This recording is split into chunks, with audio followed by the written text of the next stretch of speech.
Welcome to Ravikiranalu TV. బులెటిన్ల ముందుగా headlines చూద్దాం. రాజోలులో వారాహి విజయబేరి సభ హాజరైన పవన్ కళ్యాణ్ జనసేనలో తాను మొదటి తరం నాయకుడిని అని వెల్లడి. జగన్ లా వారసత్వం అందుకుని రాలేదని వ్యాఖ్యలు.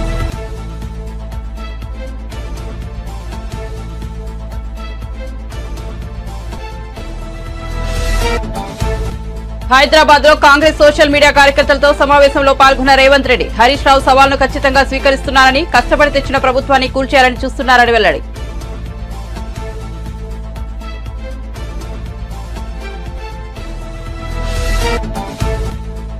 జగన్ ఏ స్థాయికి దిగజారిపోయారో ప్రజలు ఆలోచించాలన్న బీటెక్ రవి. పెత్తందారులకు ప్రతినిధి జగన్ అని, బ్యాండేజీతో పులివెందులలో కూడా సానుభూతి పొందాలనుకున్నారని విమర్శ. జగన్ కు పులివెందుల ప్రజలు బుద్ధి చెబుతారని వ్యాఖ్య.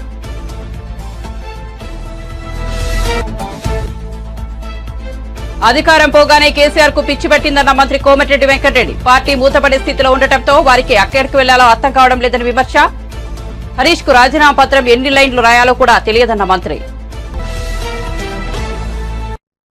వార్త వివరాల్లోకి వెళ్తే హరీష్ రావు సవాల్ కు ఖచ్చితంగా స్వీకరిస్తున్నానని ముఖ్యమంత్రి రేవంత్ రెడ్డి పేర్కొన్నారు. హైదరాబాద్ లో కాంగ్రెస్ సోషల్ మీడియా కార్యకర్తలతో జరిగిన సమావేశంలో సీఎం మాట్లాడారు.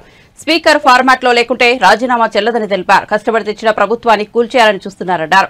రేవంత్ లేకపోతే చాలు, ఎవరైనా పర్లేదు అనే పరిస్థితికి బీఆర్ఎస్ నేతలు వచ్చారు. రాష్ట్రంలో జరిగిన అసెంబ్లీ సెమీఫైనల్స్ మాత్రమే, ఇప్పుడు ఫైనల్స్ అందుతున్నాం. సెమీస్ లో బంగ్లాదేశ్ జట్టు లాంటి కేసీఆర్ ను ఓడించాం. ఇప్పుడు పాకిస్తాన్ జట్టు లాంటి మోదీతో కొట్లాడాలని రేవంత్ రెడ్డి పేర్కొన్నారు. ఫైనల్స్ ఇప్పుడు ఆడుతున్నాం, మోడీతో ఆడుతున్నది మనం ఫైనల్స్. సెమీఫైనల్స్ లో కేసీఆర్ ఓడించినాం, అంటే బంగ్లాదేశ్ ఓడించినాం సెమీఫైనల్స్ లో. ఇప్పుడు ఫైనల్స్ లో పాకిస్తాన్ తో కొట్లాడాలి మనం. తెలంగాణ రాష్ట్రంలో నరేంద్ర మోడీ, అమిత్ షా, జేపీ నడ్డా, చాలా మంది వాళ్ళ నాయకులు తెలంగాణ మీద ముప్పేట దాడి చేసి మనల్ని ఓడించాలని, ఎట్లయినా సీట్లు సాధించాలని, సొంత మనుషులనే కాకుండా కిరాయి మనుషులను కూడా పెట్టుకొని తప్పుడు వార్తలను ప్రసారం చేస్తూ ప్రజాస్వామ్యం మీద, మన పెద్దలు, మన పూర్వీకులు, మన ప్రభుత్వం ఇచ్చిన రిజర్వేషన్ల మీద దాడి చేస్తున్నారు. దానికి మతము, ప్రభుత్వ ఏజెన్సీలను వాళ్ళు ఉపయోగించుకుంటున్నారు. దేవుడు గుడిలో ఉండాలి, భక్తి గుండెల్లో ఉండాలి. ఇది ఏ హిందూ అయినా గౌరవించే విధానము, పాటించే జీవన విధానం. దాన్ని రాజకీయంగా మలుపుకొని, రాజకీయ స్వార్థం కోసం వాడుకొని ఎన్నికలలో లబ్ధి పొందాలని బీజేపీ ఏదైతే ప్రయత్నం చేస్తుందో దాన్ని తిప్పికొట్టాల్సిన బాధ్యత మనందరి మీద ఉన్నది. బీజేపీ భావజాలము ఆర్ఎస్ఎస్ నుంచి వచ్చిన భావజాలం. ఆర్ఎస్ఎస్ విధానము ఈ దేశంలో రిజర్వేషన్లు రద్దు చేయడం. భారతీయ జనతా పార్టీ విధానము ఈ దేశంలో ఉండే ఎస్సీ, ఎస్టీ, ఓబీసీ, మైనారిటీ రిజర్వేషన్లను రద్దు చేయాలనేది వాళ్ళ విధానం. నరేంద్ర మోడీ, అమిత్ షా గారు కూడా బ్రిటిష్ విధానాన్ని పాటించి, అధికారాన్ని ఉపయోగించి మన మధ్యలో ఉండే చిన్న చిన్న తగాదాలను పెంచి పెద్దవి చేసి ఈ దేశాన్ని ఆక్రమించుకోవాలనుకుంటున్నారు. బీజేపీ అంటే భారతీయ జనతా పార్టీ కాదు, బ్రిటిష్ జనతా పార్టీ. ఇవాళ మన రాష్ట్రం మీద దాడి జరుగుతుంది. మీరు కష్టపడి తెచ్చిన ప్రభుత్వాన్ని కూల్చాలని కుట్రలు జరుగుతున్నాయి. బీజేపీ బీఆర్ఎస్ ఓడు ఎట్లా తయారైందంటే, ఈయన పోతే చాలు ఎవడున్నా సరే ఆయన కాడికి వచ్చాడు. ఎందుకంటే మనం ఉన్నంతసేపు ఆయన ఆటలు సాగవు, ఆయన కథలు చెల్లవు. నిన్న కూడా కేటీఆర్ అంటున్నాడు, మాకు 12 సీట్లు ఏరి మేము ఏడాదిలో ప్రభుత్వం ఎట్లా వస్తుంది? ఎవడు ఈడంతా అల్లాటప్పగా కూర్చొని మనం ఈడ, లేకపోతే అయ్య పేరు చెప్పుకోను అమెరికా నుంచి వచ్చినో అని ఏమన్నా వచ్చి కుర్చీలో కూర్చున్నామా? అందుకే అప్రమత్తంగా ఉండాలి, ఈ కుట్రల్ని తిప్పికొట్టాలి. రేపు జరగబోయే పార్లమెంటు ఎన్నికల్లో ఒకటే లెక్క, 14 పక్క. ఎక్కడోళ్ళక్కడ, ఎక్కడికక్కడ అప్రమత్తంగా భవిష్యత్ కార్యాచరణ తీసుకొని ముందుకు వెళ్ళాలి. ఈ ఎన్నికలు అత్యంత కీలకము. ఈ ఎన్నికల 14 సీట్లు నెగ్గడంతో రాహుల్ గాంధీ ప్రధానమంత్రి కావడమో, కాంగ్రెస్ అధికారంలోకి రావడమో కాదు. కానీ ఎన్నికల గెలుపు ఎందుకు కీలకం అంటే, ఈసారి బీజేపీ వాళ్ళు అడుగుతున్న 400 సీట్లు వస్తే రాజ్యాంగంలో సమూలమైన మార్పులు తీసుకొచ్చి రిజర్వేషన్లు రద్దు చేయాలని కుట్ర జరుగుతుంది. ఇప్పుడు రాజ్యాంగ సవరణ రిజర్వేషన్లు తీసేయాలి అని అంటే 2/3 మెజారిటీ కావాలి. 2/3 మెజారిటీ అంటే దగ్గర 400 అనుకోండిగా. అందుకే ఇవాళ 400 సీట్లు అడుగుతున్నారు. 10 సంవత్సరాలు కేసీఆర్, 10 సంవత్సరాలు నరేంద్ర మోడీ, ఒక ఆయన ముఖ్యమంత్రి, ఇంకొక ఆయన ప్రధానమంత్రిగా కొనసాగిండ్రు. వాళ్ళు మూడోసారి పదవులలో కూర్చుంటారంట. కానీ 100 రోజుల్లో 6 గ్యారెంటీలలో 5 గ్యారెంటీలు అమలు చేసినా మనం దిగిపోవాలంట. 100 రోజుల్లో పనిచేసిన ప్రభుత్వమే పడిపోవాలంట. 10 ఏళ్ళు పనులకి ఇచ్చిన వీళ్ళేమో మూడోసారి మళ్ళీ కుర్చీలో కూర్చోవాలనంట. మొన్న అన్నాడు నేను 15 ఆగస్టు లోపల 2 లక్షల రూపాయల రైతు రుణమాఫీ చేస్తాను. నేనంటే రేవంత్ రెడ్డి నువ్వు 15 ఆగస్టు లోపల చేయకపోతే నువ్వు రాజీనామా చేయాలా, నువ్వు చేస్తే నేను ఎమ్మెల్యే పదవికి రాజీనామా చేసి మళ్ళీ సిద్దిపేటలో పోటీ చేయను అన్నాడు. నేను ఆ సవాల్ను స్వీకరించి మంచిది హరీష్ రావు గారు నీ సిట్టి జేబులో పెట్టుకో రాజీనామాది, 15 ఆగస్టు తర్వాత సిద్దిపేటకు నీ శని వదులుతుంది, చింతమాడికలో పోయి సిద్ధశెట్టి కింద వండుకో అని చెప్పిన. ఇవాళ ఏమంటుండే అమరవీరుల స్తూపం దగ్గరకు పోయి దాన్ని కూడా ఆయనకి ఎప్పుడు మోసం చేయాలనిపిస్తే ఆ మోసానికి ముసుగు అమరవీరుల స్తూపం, దాని వెనకాల దాచుకొని అబద్ధాలు చెప్తాడు. ఇన్ని రోజులు ఎప్పుడైనా అమరవీరుల స్తూపం కాడిపోయిందా? కోనసీమ జిల్లా రాజుల నియోజకవర్గం మల్కీపురంలో ఏర్పాటు చేసిన వారాహి విజయబేల సభకు జనసేనాని పవన్ కళ్యాణ్ హాజరయ్యారు. జనసేన పార్టీలో తాను మొదటి తరం రాజకీయ నాయకుడిని అని వెల్లడించారు. జగన్ లాగా తాతలు తండ్రుల నుంచి 150 సంవత్సరాల నుండి ఉన్న కాంగ్రెస్ నుంచి వచ్చిన వాడిని కాదన్నారు. ఓ చిన్నపాటి ఉద్యోగి కొడుకునని ప్రజల అభిమానంతో నటుడిగా ఎదిగానని వెల్లడించారు. 2009లో రాజకీయాల్లోకి వచ్చినా దాన్ని నిలబెట్టుకోలేకపోయామన్న బాధ ఒకవైపు, రాజకీయాల్లో కొనసాగడం అంత సులభం కాదంటూ వినిపించిన మాటలతో పంతం పట్టి రాజకీయాల్లో కొనసాగానని వివరించారు. ఎవరి ఆసరా లేకపోయినా దశాబ్ద కాలంగా పార్టీని నడిపానంటే ప్రజలు ఇచ్చిన బలమే అందుకు కారణమని పవన్ కళ్యాణ్ స్పష్టం చేశారు. అంతేగాని ఎర్రచందనం నరికేవాళ్ళు, ఎర్రచందనం చెట్లని నరికే వాళ్ళ దగ్గర, కులాల మధ్య చిచ్చులు పెట్టే వాళ్ళ దగ్గర, మెగాస్టార్ చిరంజీవి గారిని తీసుకొచ్చి టేబుల్ పైన కూర్చోబెట్టే వాళ్ళకి మేము లొంగం. వైఎస్ జగన్ ఒకటే గుర్తుపెట్టుకోవాలి, జగన్ ఇది 2009 కాదు 2024 గుర్తుపెట్టుకో. తెగించొచ్చాం రాజకీయాల్లోకి. నిన్న రైల్వే కోడల్లో కూడా చెప్పా, నా కోసం 40 మంది ఎర్రచందనం స్మగ్లర్లు దింపారంట పిఠాపురానికి, గోదావరి జిల్లాలకి. నేను ఒకటే చెప్పా, అరే నేను భారతీయుణ్ణి, ఎక్కడ అక్రమం జరిగినా అన్యాయం జరిగినా ధైర్యంగా ఎదుర్కోగలను. ఒకటే చెప్తా ఉన్నా, నేను పవన్ కళ్యాణ్ని, నేను ధైర్యవంతుని, నాకు అసలు భయాలు ఉండవు. ఒకటే జీవితం, ఒకే ఒక జీవితం. కూర్చోబెట్టి జగన్ లాంటి గూండాలకి, పెద్దిరెడ్డి మిథున్ రెడ్డి లాంటి దోపిడీదారులకి భయపడం. ఎక్కడో కూర్చోబెట్టి మిథున్ రెడ్డి వ్యక్తి చెప్తా ఉన్నాడు, ఒకసారి ఢిల్లీలో కనిపించి ఏదో పెళ్లిలో మాట్లాడుతూ ఉంటే, ఎవరో పెళ్లికి వెళ్తే, కేంద్ర మంత్రి పెళ్లికి వెళ్తే ఆయన ఒకటే చెప్తా ఉన్నాడు, మేము మా పీలూరు నియోజకవర్గాలకు కానీ మా వాళ్ళ చిత్తూరు జిల్లాలకు వచ్చి మా నియోజకవర్గాలకు వచ్చి మా అక్కడ ఏళ్లు పెడితే మేము ఊరుకోం, అలాగని మేము ఎవరి జోలికి రామని చెప్తా ఉన్నాడు. అంటే ఎవరు మాట్లాడకూడదు వాళ్ళకి, కానీ వాళ్ళు వచ్చి ప్రతి జిల్లాలో ఏళ్లు పెట్టచ్చు. మిథున్ రెడ్డి వచ్చి తూర్పుగోదావరి జిల్లాలో ఏళ్లు పెట్టచ్చు. మిథున్ రెడ్డి వచ్చి ఆంధ్రప్రదేశ్ లో పెత్తందారులకు వస్తున్న ప్రతినిధి సీఎం జగనేనని టీడీపీ నేత ఆ పార్టీ పులివెందుల అభ్యర్థి బీటెక్ రవి విమర్శించారు. ఎక్కడికి వెళ్లినా పేదలకు పెత్తందారులకు మధ్య పోరాటం జరుగుతోందని ఆయన ఊదరగొడుతున్నారు. కడపలో నిర్వహించిన మీడియా సమావేశంలో ఆయన మాట్లాడారు. ఎన్నికల అఫిడవిట్లో సుమారు 750 కోట్ల ఆస్తులు ఉన్నట్లు జగన్ పేర్కొన్నారని, ఆయనపై పోటీ చేస్తున్న తన ఆస్తి దాదాపు 80 లక్షలు మాత్రమేనని బీటెక్ రవి చెప్పారు. దీన్ని బట్టి పేదవాడు ఎవరో పెత్తందారు ఎవరో పులివెందుల ప్రజలు ఆలోచించుకోవాలని సూచించారు. నిన్న జగన్మోహన్ రెడ్డి గారు కూడా పులివెందుల్లో నామినేషన్ వేశారు. ఒక్కసారి ఆయన అఫిడవిట్ చూస్తే ఆయన అఫీషియల్ గా చూపించింది వచ్చేసి దాదాపు 750 కోట్లు, అంటే వాళ్ళ కుటుంబం అంతా. ఆయన అంతకుముందు గతంలో గాని అనేక సందర్భాల్లో ఏం చెప్పాడంటే, ఆయన క్యాప్షన్ వచ్చేసి ఈ రాష్ట్రంలో జరిగే ఎన్నికల సమరంలో ఒక పేదవాడికి పెత్తందారుడికి యుద్ధం జరుగుతా ఉంది, మీరంతా కూడా పేదవాళ్ల సైడ్ ఉండాలి అనేటువంటి క్యాప్షన్ మొత్తం, అంటే ఎక్కడ చూసినా పోస్టర్స్ లో పేదవాడికి పెత్తందారుడుకు పోటీ అన్నట్టు, అంటే తెలుగుదేశం వాళ్ళు వచ్చేసి పెత్తందారులు అయినట్లు, ఆయన పేదవాడికి రిప్రజెంటేటివ్ అయినట్టు ఆయన మాట్లాడడం జరిగింది. అసలు రాష్ట్రంలో ఉండే పెత్తందారి వాళ్ళకే వచ్చేసి జగన్మోహన్ రెడ్డి ఒక రిప్రజెంటేటర్గా ఉంటూ ఆయన పేదవాడి సైడ్ ఉన్నట్లు మాట్లాడుతూ ఉన్నాడు. ఈరోజు ఆయన అఫీషియల్ అఫిడవిట్ 750 కోట్లు దాదాపు ఉంది. ఆయన మీద పోటీ చేస్తున్న నా అఫిడవిట్ అంతా కూడా 70-80 లక్షల్లోనే ఉంది. అంటే ఇప్పుడు ఆయన ప్రకారమే, ఆయన చెప్పినట్లుగానే, అంటే ఇక్కడ పేదవాడెవరు వచ్చేసి పెత్తందారుడు ఎవరు, ఒక్కసారి పులివెందుల ప్రజలు కానీ రాష్ట్ర ప్రజలు కూడా ఆలోచన చేయండి. ఆయన ఏం చెప్పాడు, పేదవాడి సైడ్ ఉండమన్నాడు. అంటే నిన్న ఆయన నామినేషన్ వేసిన సందర్భంగా చూపించిన ప్రకారం ఇక్కడ పేదవాడు వచ్చేసి బీటెక్ రవి, తర్వాత పెత్తందారుడు వచ్చేసి జగన్మోహన్ రెడ్డి కాదా. కాబట్టి పులివెందుల ప్రజలంతా ఏదైతే జగన్మోహన్ రెడ్డి చెప్పాడో ఆ ప్రకారమే చేయమని కూడా నేను పులివెందుల ప్రజలను రిక్వెస్ట్ చేస్తూ ఉన్నా. తర్వాత నిన్న జగన్మోహన్ రెడ్డి గారు పులివెందుల్లో మాట్లాడుతూ చాలా అసభ్యకరంగా, చాలా నీచంగా, లాస్ట్కు వాళ్ళ చెల్లెళ్ళు ఏ చీర ధరించారు, వాళ్ళ చెల్లెళ్ళు వచ్చేసి బట్టలు కట్టుకునే విధానంపై కూడా మాట్లాడడం అనేది ఆయన ఏ స్థాయికి దిగజారాడో ఒక్కసారి రాష్ట్ర ప్రజలు కూడా అర్థం చేసుకోండి. అసలు ఈ ప్రకారము పచ్చ చీర కట్టుకున్న వాళ్ళంతా కూడా ఆ రకంగా ఆయన మాట్లాడితే మీరు ఇంటికి వెళ్ళి భారతమ్మ గారి వార్డ్రోబ్ చెక్ చేయండి. ఆమెకు అసలు పచ్చ చీరలు కానీ పచ్చ డ్రెస్సులు ఉన్నాయా లేదా అని ఒకసారి జగన్మోహన్ రెడ్డిని చెక్ చేసుకో. ఒకవేళ మీరు నిజంగా వార్డ్రోబ్ చెక్ చేసుకొని పచ్చ చీరలు ఉంటే అవన్నీ కూడా ఇంటి బయటికి గెంటేస్తారా? మరి మీరు వివేకానంద రెడ్డి రెండో పెళ్లి జరగలేదా అని పులివెందుల నుంచి మాట్లాడడం అసలు ఎంత సిగ్గుచేటుగా ఉందంటే ఇది. ఆయన 2017లో వివేకానంద రెడ్డి గారు ఎమ్మెల్సీగా పోటీ చేశారు. ఆ పోటీ చేసే టయానికే ఈ రెండో పెళ్లి విషయము ఇది అంతా కూడా జగన్మోహన్ రెడ్డికి తెలుసు. అన్నీ తెలిసి కూడా మీరు అప్పుడు ఎమ్మెల్సీ టికెట్ ఇచ్చారు కదా, అప్పుడు కనపరాలేదా? అంటే ఇప్పుడు మర్డర్ జరిగి ఆ కేసులో ఆ కేసు మీ మీదకి వస్తానే అప్పుడు వివేకానంద రెడ్డి గారి క్యారెక్టర్ను అసాసినేట్ చేసేదానికి అంటే 2017లో ఉన్నప్పుడే తెలిసి ఈ స్టోరీ అంతా. కానీ ఈరోజు మీరు మాట్లాడుతున్నారు ఇది.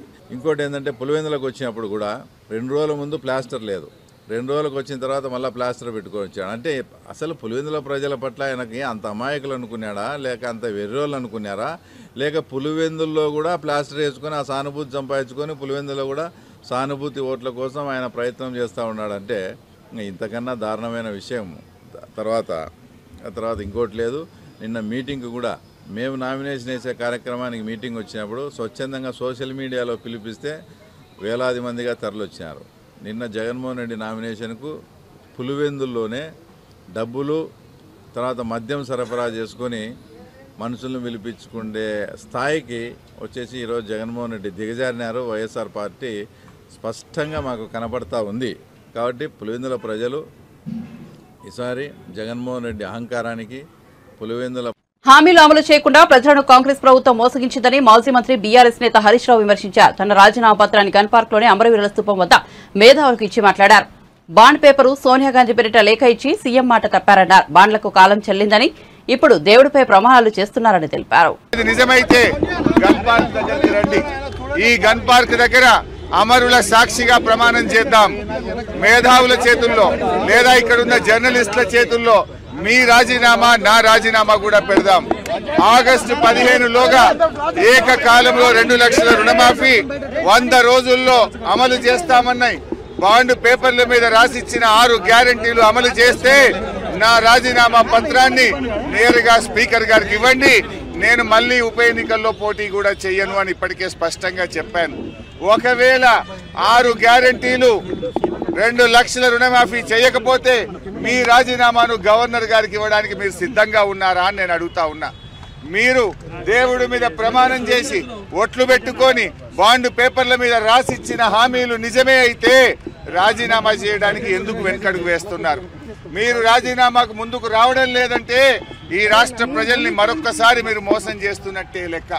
ఒకవేళ మీకు రావడానికి ఇక్కడ ఇబ్బందిగా ఉంటే అమరుల స్తూపం దగ్గర, ఎందుకంటే మీరు ముఖ్యమంత్రి అయిన తర్వాత ఏనాడు అమరవీరుల స్తూపానికి 2 పూలు పెట్టింది లేదు, శ్రద్ధాంజలి ఘటించిన చరిత్ర మీకు లేదు.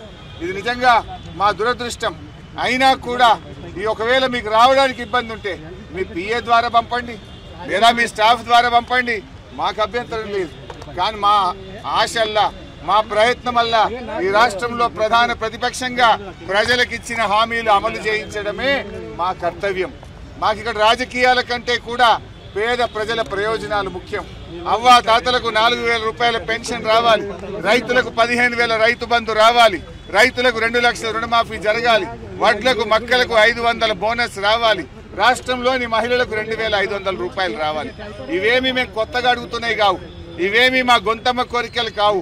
ఎన్నికల ముందు మీరు కాళ్ళల్లో చేతులల్లో మొక్కి మీరు బాండ్ పేపర్ల మీద రాసిచ్చిన మాటలు. స్వయంగా సోనియా గాంధీ గారు రాష్ట్ర ప్రజలకు లేఖ రాశారు. ఈ 6 గ్యారంటీలను 100 రోజుల్లో అమలు చేయించే బాధ్యత మాది అని స్వయంగా సోనియా గాంధీ గారే రాష్ట్ర ప్రజలకు లేఖ రాశారు. అందువల్ల ఈ రాష్ట్ర ప్రజలకు మీరు ఇచ్చిన హామీలు అమలు చేయమని అడుగుతున్నాం. ముందు బేషరతుగా మీరు క్షమాపణ చెప్పాలి. ఎందుకంటే డిసెంబర్ 9న తొలి సంతకం 6 గ్యారంటీల మీద పెడతామని, రుణమాఫీ మీద పెడతామని మాట తప్పినందుకు ముందు క్షమాపణ చెప్పండి. ఇకనైనా ఆగస్టు 15 అమలు చేస్తే మాకు సంతోషం. నా ఒక్కడికి ఎమ్మెల్యే పదవి కంటే ఈ రాష్ట్రంలో లక్షలాది మంది ప్రజలకు 4,000 ఆసరా పెన్షన్, 4,000 నిరుద్యోగ భృతో, 2,500 రూపాయలు మహిళలకు, 2 లక్షల రుణమాఫీ జరిగితే నేను సంతోషపడతాను. నేను స్పీకర్ ఫార్మెట్ లో కూడా నా లెటర్ ఇవ్వడానికి నేను సిద్ధంగా ఉన్నా. ఇవాళ నీ డిమాండ్లను ఇవాళ ఇక్కడ ఉండే జర్నలిస్టుల చేతిలోనే నా రాజీనామా పత్రాన్ని పెట్టి వెళ్తా ఉన్నా. స్పీకర్ ఫార్మెట్ లో రాజీనామా ఆమోదించుకొని పదవికి దూరంగా ఉండడానికి నేను సిద్ధం. కానీ నువ్వు మరి ప్రజలకు ఇచ్చిన మాట నిలబెట్టుకోవాలని కోరుతా ఉన్నా. మీరు రావడం రాకపోవడం మీ విజ్ఞత. ఒకవేళ మీరు రాజీనామా లెటర్ ఇవ్వకపోతే అది మీరు మరొక్కసారి దేవుళ్ళ పేరు మీద ఈ రాష్ట్ర ప్రజల్ని మోసం చేస్తారని భావించాల్సి ఉంటుంది. బీఆర్ఎస్ ఎమ్మెల్యే హరీష్ రావు రాజీనామా సవాలపై మంత్రి కోమటిరెడ్డి వెంకటరెడ్డి మండిపడ్డారు. తెలంగాణలో బీఆర్ఎస్ దుకాణం బంద్ అయిందని హరీష్ రావు రాజీనామా డ్రామా ఆడుతున్నారని మంత్రి విమర్శించారు. నిజంగా రైతులపై ప్రేమ ఉంటే హరీష్ రావు రాజీనామా లేఖను స్పీకర్ కు ఇవ్వాలన్నారు. 7 లక్షల కోట్లు అప్పు చేస్తే దానికి 26,000 కోట్లు పే చేయడంలో ఆలస్యమైంది. ఈ లోపల ఎలక్షన్ కోడ్ వచ్చింది. ఈ సందర్భంలోనే ఆగస్టు 15కి చేస్తామని మా ముఖ్యమంత్రి గారు ప్రకటించడం జరిగింది. దానికి ఏదో ఈయన పార్టీ అధ్యక్షుడు అన్నట్టు, లేకపోతే పార్టీలో ఈయన పెద్ద లీడర్ అన్నట్టు, 5 ఏళ్ళు 10 ఏళ్ళ అధికారం ఉంటే ఈయన ఒక మామూలు ఎమ్మెల్యే తప్ప కేసీఆర్ తప్ప ఎవరిని నడవలే, కలుతుంది. ఆఖరి సంతోష్ రావంతది కూడా నడవలేనా. ఈ జన్మలయ్య నీ పార్టీ జూన్ 3-4కి వెళ్ళి దుకాణం బంద్ అవుతుంది. 16 సీట్లలో ఎక్కడ డిపాజిట్ వస్తలేదు. నువ్వు ఎమ్మెల్యే గెలుచుకోవడం కష్టం అని చెప్పి ఈయన నాటకాలు ఆడటానికి మళ్ళొక్కసారి ఇవాళ రాజీనామా పత్రం అని చెప్పి ఆ లెటర్ తీసుకొచ్చిన తర్వాత ఆ లేఖ చూస్తే నాకే నవ్వడం కాదు, ప్రజలందరూ కూడా అనుకుంటారు వీడు మళ్ళా జోకర్ చేసి మళ్ళా అనుకుంటాము. ఆ రోజు అగ్గిపేట దొరకలేక ఆత్మహత్య చేసుకోలేదేమో, నిజంగా అగ్గిపేట దొరకలేదేమో అనుకుంటు. కానీ ఇవాళ రాజీనామా ప్రొఫామాలో రాసుకొచ్చి రైతు రుణమాఫీ గురించి మాట్లాడితే వేదేదో రాసుకొచ్చి అవన్నీ మాకు తెలుసు. అన్ని ఇంప్లిమెంట్ చేస్తాం 5 చేసినాం, మిగిలిన కూడా చేస్తామని తెలుసు మాకు. మీ చరిత్రన మీ కుటుంబమే నీ పార్టీనే మోసాల పార్టీ, అవినీతి పార్టీ. ఇవాళ ప్రొఫామాలు ఎన్ని నువ్వు రాజీనామా పత్రాన్ని తీసుకొచ్చి మళ్ళా జోకర్ అయినావు. అందుకనే కాంగ్రెస్ పార్టీని విమర్శించడం మానం. తెలంగాణ ఇస్తా అంటే ఇచ్చినాం. ఆగస్టు 15 మా ముఖ్యమంత్రి గారు ఇచ్చిన మాట నిలబెట్టుకుంటాం. అలా మంత్రివర్గంలో సభ్యునిగా మా ఎమ్మెల్యేలు మేమందరం కూడా రైతులకు మాటిస్తున్నాం. ఈ డ్రామారావు మాటలు మళ్ళొక్కసారి ఇవాళ మోసం అని తెలిసిపోయింది కదా. నిజంగా రైతుల ప్రేమ ఉంటే నీదేం డ్రామా, కనీసం మెదక్లో డిపాజిట్ తెచ్చుకోవాలి. రైతుల కోసం నేనేదో మునగాన్ని ముఖ్యమంత్రి గారితో ఛాలెంజ్ చేస్తాను చెప్పుకుంటానుక. నీ మెదక్లో డిపాజిట్ తెచ్చుకో దమ్ముంటే. మెదక్ సీటు కూడా ఓడిపోతుంది. 13-14 కాంగ్రెస్కి వస్తున్నాం. ఇక ఆయన కట్టబట్టుకొని బయలుదేరిండి. ఆయన అధికారంలో ఉన్నప్పుడే ఫామ్ హౌస్లోకి వెళ్ళి బయటికి రాలే. 4 నెలల్లో ఎన్నిసార్లు సెక్రటరియట్కి వచ్చిందంటే నా 10 ఏళ్ళల్లో 4 నెలల్లో మా ముఖ్యమంత్రి గారు వచ్చిన దాంట్లో 10% సార్లు కూడా రాలే. మొత్తం 5-10 సార్లు రాలే. మా ముఖ్యమంత్రి గారు హైదరాబాద్లో ఉంటే 3 నెలల్లో 60 రోజులు 60 సార్లు వచ్చింది సెక్రటరియట్కి. అందరిని కలిసేవారు. అపాయింట్మెంట్ లేదు, సెక్యూరిటీ లేదు, ఎవరిని చెక్ చేసేయలేదు. ఈయన దగ్గర హోమ్ మినిస్టర్ మహమ్మద్ అలీ పోతే ఒక హోమ్ గార్డ్ కట్ట తీసుకొని ఎండ పడితే 120 కిలోమీటర్ల రివర్స్ తీసుకొని వెళ్ళిపోయాడు. హోమ్ మినిస్టర్నే బయటికి వెళ్ళగొట్టాను. నీదో నియంత్రిత పాలన. ఇక డివైడ్ పోతుంది. పార్టీ జూన్ 4తోని దుకాణం బంద్ అవుతుంది కాబట్టి ఎటు పోవాలన్నా, ముంబై పోవాలన్నా, దుబాయ్ పోవాలన్నా, ఎక్కడ దాచుకోవాలన్నా అని ఆ మెంటల్ ప్రతిపాదనలో ఇవాళ రాజీనామా పత్రం. ఆ పత్రం పేజీన్నర ఉన్నది. పేజీన్నర ఉండేది హరీష్ రావు 1.5 లైనే ఉంటుంది. అది నేనే చెప్తున్నా. 5 సార్లు ఎమ్మెల్యే 1.5 లైనే ఉంటుంది. ఒక్క వర్డ్ కూడా అటు ఇటు పోవద్దు. ఆ లైన్ రాస్తే మా బుక్లో ఉంటుంది. 1.5 పేజ్ ఎక్కడ 1.5 లైనే రాయాలి. ఒక వర్డ్ ఎక్కువ రాసినా యాక్సెప్ట్ కాదు. చెప్తున్నా కదా, అగ్గిపెట్టే డ్రామా మళ్ళీ పెట్టిండు. అందుకనే ఒక జోకర్ అయిపోయిండు. నెల్లూరు జిల్లా కందుకూరు నియోజకవర్గంలో టీడీపీ అభ్యర్థుల తరపున హిందూపురం ఎమ్మెల్యే నందమూరి బాలకృష్ణ ఎన్నికల ప్రచారం నిర్వహించారు. ఈ సందర్భంగా సీఎం జగన్ పై ఆయన పంచులు వేశారు. గత ఎన్నికల్లో జగన్ ఇచ్చిన హామీలను గుర్తు చేస్తూ సెటైర్లు వేశారు. సీఎం జగన్ రాష్ట్రాన్ని 20 ఏళ్లు వెనక్కి నెట్టేశారన్నారు. మడమ తిప్పమంటూ మెడలు విచ్చారు. తన బీసీలు, తన ఎస్సీలు, ఎస్టీలు, మైనార్టీలు అంటూనే రాష్ట్రాన్ని కాష్టంగా మార్చేశారని మండిపడ్డారు. మొత్తం రేపొద్దున కావాల్సింది ఈ రాష్ట్రాన్ని మనమేదో ఉద్యోగాల కోసం వెళ్ళాలి తప్పదు. ఎందుకంటే ఇక్కడ పరిశ్రమలు రావట్లేదు, ఉన్న పరిశ్రమలు వెళ్ళిపోతున్నాయి, మరి ఉద్యోగాలు లేవు. యువకులేమో ఇవాళ చూస్తే మన దేశంలోనే ఈ గంజాయిలో అలాగే డ్రగ్స్ లో మొదటి పొజిషన్లో ఉన్నాం. అలాగే మన రైతులు ఈ యొక్క రైతు వ్యవస్థను కూడా శాఖను కూడా నిర్వీర్యం చేసేసి మరి ఎంతో మంది రైతుల అప్పుల్లో కానీ ఆత్మహత్యల్లో కానీ మన దేశంలోనే మొదటి స్థానంలో ఉండేలా చేశాడు ఈ జగన్. ఇలా చూసుకుంటూ పోతే మొత్తం అన్ని వ్యవస్థల్ని అలాగే అందరిలో ఈ యొక్క విభజన తీసుకొచ్చి ఈ యొక్క రాష్ట్రాన్ని పరిపాలించాలని, అలాగే అతని చివరి కోరిక ఆఖరి కోరిక ఏంటంటే మొత్తం ఈ రాష్ట్రాన్ని వదిలేసి మనం వెళ్ళిపోవాలని, ఉద్యోగాల్లాగా వలస వెళ్ళొచ్చు. ఇవాళ మన భూములు కూడా రేపు వస్తే ఒక ప్రత్యేకమైన చట్టం తీసుకొచ్చి ఆ భూములని కూడా అతని పాస్బుక్ మీద అతని బొమ్మ పెట్టి అతని దగ్గర పెట్టుకుంటాడు. రేపు మనం మన భూమి మీద అప్పు తీసుకోవాలంటే అప్పు ముందే ఉంటుంది మన భూమి మీద. అతనే అప్పులు తీసేసుకుంటాడు మన భూమి మీద పాస్బుక్లతో అడ్డం పెట్టుకుని పట్ట పుస్తకాలతో. ఇవన్నీ మీరు గుర్తుపెట్టుకోవాలి. రేపు మనల్ని ఈ రాష్ట్రం వదిలేసి మనం వెళ్ళిపోవాలన్నదే. అలాగే టిడ్కో ఇల్లు గట్ట నిర్మించాం, మరి ఒక్క ఇళ్ళన్నా ఒక్కడికైనా పంచాడా అని అడుగుతున్నాను. సో మీరు తెలుసుకోవాల్సింది ఇక్కడ మనం ముఖ్యంగా ఇలాగే ఇక్కడ చూసాం మనం ఈ ఇండో సోలార్ ప్లాంట్, దానికి ఎంత సుమారుగా 8,000 ఎకరాలు. మరి అదే ఒక 10 మందికి ఇచ్చుంటే సో మరి ఒక ఇంకా ఎక్కువ మందికి ఉద్యోగాలు వచ్చుండేవి. చౌక ధరకి అతి తక్కువ ధరకి విక్రయించి రైతుల దగ్గర నుంచి భూమిని ఒక్క ధరకి ఇచ్చేసి మరి దాంట్లో కాంట్రాక్టర్ ఏమో వీళ్ళ మన కాదు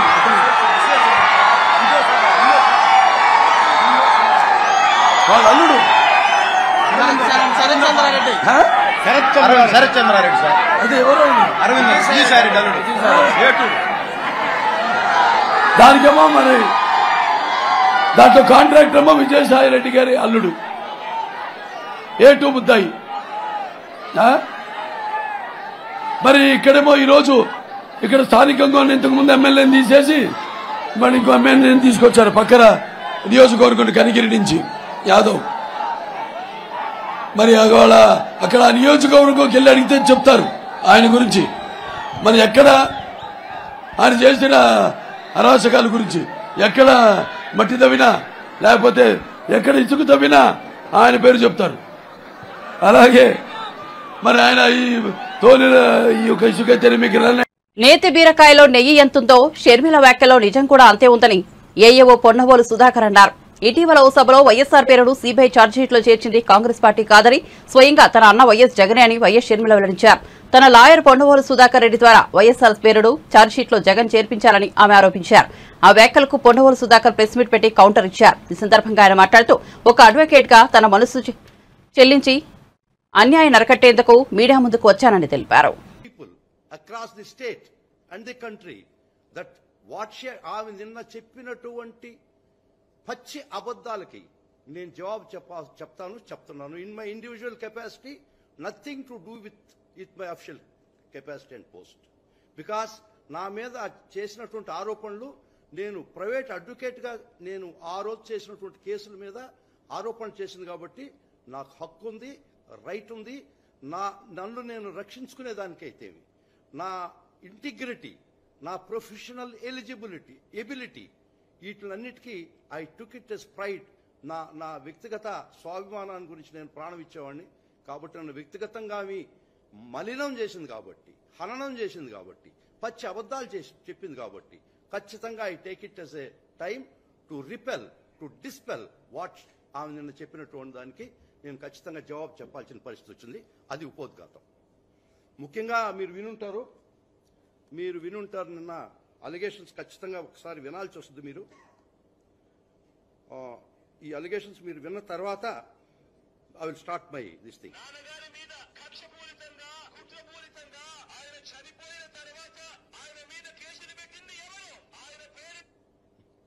ఒక్క నిమిషం సార్.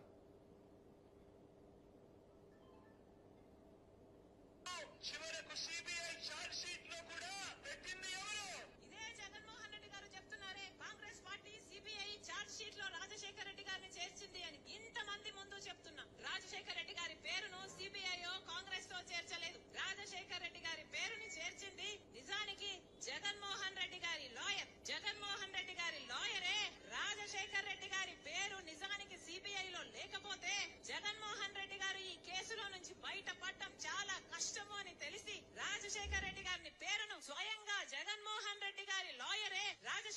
గారిని చేర్చమని హైకోర్టులో సుప్రీంకోర్టులో పిటిషన్ వేసి మరీ చేర్పించారు. దానికి ప్రతిఫలంగా ఈ రోజు అదే సుధాకర్ రెడ్డికి జగన్మోహన్ రెడ్డి గారు అడిషనల్ అడ్వకేట్ జనరల్ పదవి కూడా ఇచ్చాడు. ఇది వాస్తవం కాదా? అమ్మా షర్మిల,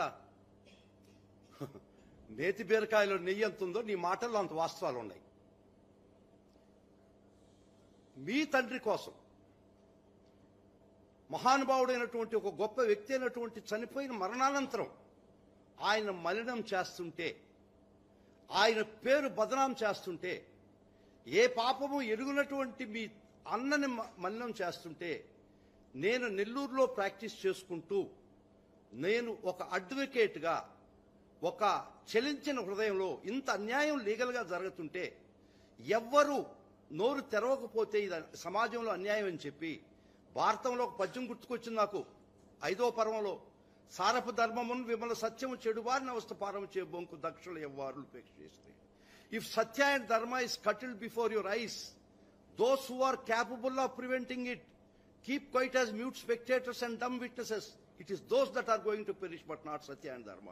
నా కళ్ళ ముందర ఇంత అన్యాయంగా లీగల్ ఇంజస్టిస్ జరుగుతుంటే నాకు జగన్మోహన్ రెడ్డి గారు చూడలేదు, వారు ఎవరో కూడా తెలియదు. ఒక చెలించిన హృదయంతో కడుపు మండి నేను నెల్లూరులో రోరింగ్ ప్రాక్టీస్ చేసుకుంటున్నోడిని.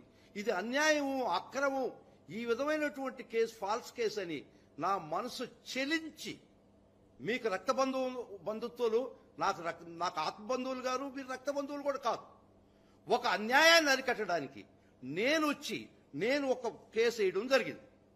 దాన్ని మీరు ఎట్లా చిత్రీకరించారంటే జగన్మోహన్ రెడ్డి గారు నన్ను ప్రేరేపించి రాజశేఖర రెడ్డి గారి పేరు సిబిఐ ఛార్జ్షీట్లో సిబిఐ ఎఫ్ఐఆర్లో పెట్టించేదానికి ప్రోద్బలం చేయించి నా చేత కేసులు ఇచ్చి ఆ విధంగా రాజశేఖర రెడ్డి గారి పేరు ఎఫ్ఐఆర్లో పొందింపబడి కాన్సిక్వెంట్గా ఛార్జ్షీట్లో చేసేదానికి కారణం జగన్మోహన్ రెడ్డి గారు నన్ను ఆడించినటువంటి ఆట అని మీరు నిస్సిగ్గుగా చెప్పడం చాలా దుర్మార్గం. ఎందుకంటే మీకు కొన్ని డేట్స్ ముఖ్యంగా చెప్పాల్సి వస్తుంది.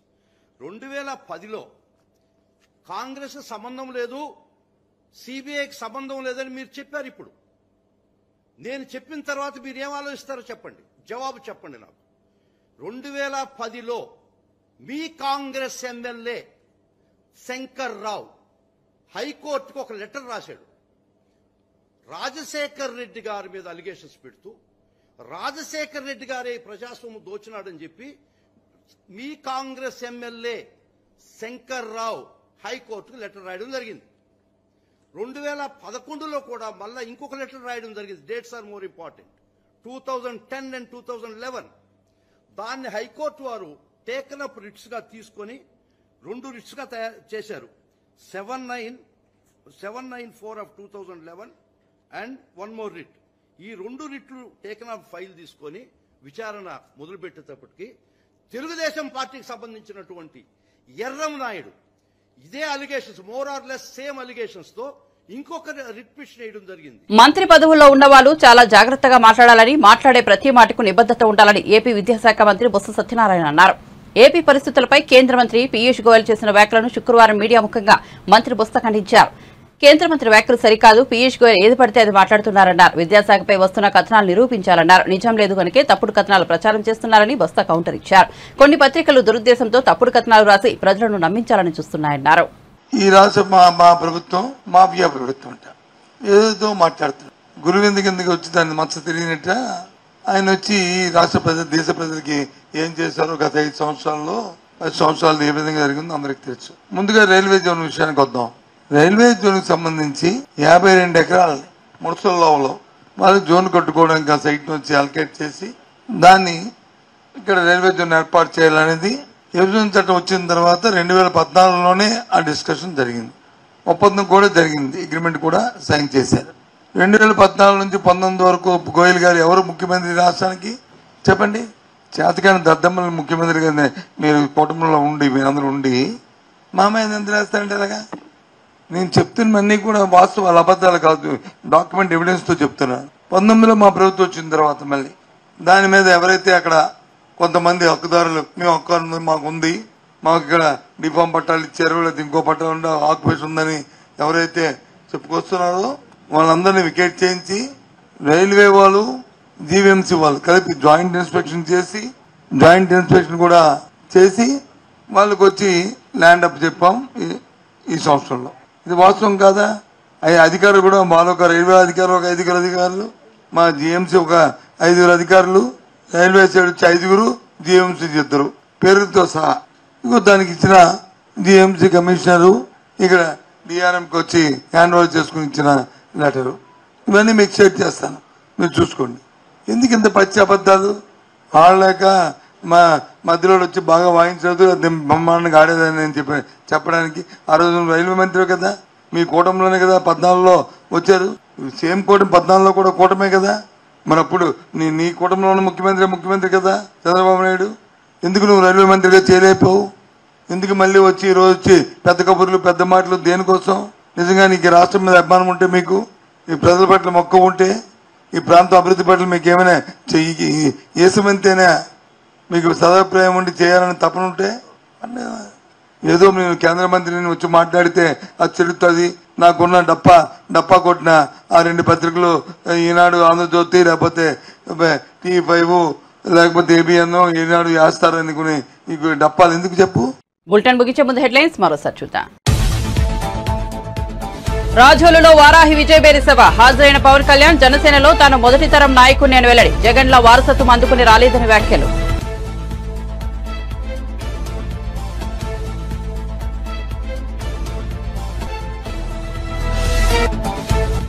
హైదరాబాద్ లో కాంగ్రెస్ సోషల్ మీడియా కార్యకర్తలతో సమావేశంలో పాల్గొన్న రేవంత్ రెడ్డి హరీష్ రావు సవాల్ను ఖచ్చితంగా స్వీకరిస్తున్నారని, కష్టపడి తెచ్చిన ప్రభుత్వాన్ని కూల్చేయాలని చూస్తున్నారని వెల్లడి.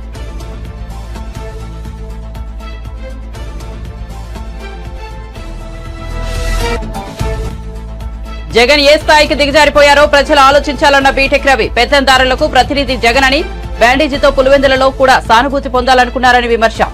జగన్ కు పులివెందుల ప్రజలు బుద్ధి చెబుతారని వ్యాఖ్య.